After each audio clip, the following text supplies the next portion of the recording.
Hi, in front of me is VIVAX Fly 6 and today I would like to show you how you can set up an alarm clock on this device. Firstly, find clock and click on it. Then you need to select alarm at the top left corner if it's not already on and tap on this big red icon over here.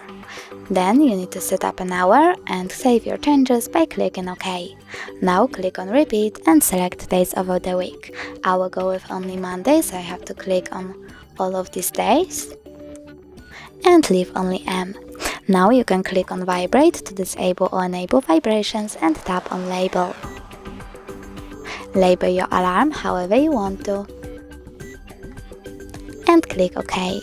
Then tap on this bell icon over here and select one of these melodies as your alarm sound by clicking on the chosen one and going back. But you can also click on add new and choose music from your device. Then simply tap on the song and go back. As you can see, my alarm was successfully added. If you want to turn it up completely, you can click on the switcher over here.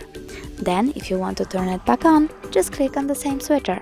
Thanks so much for watching. If you enjoyed this video, smash that like button, comment and subscribe. Bye!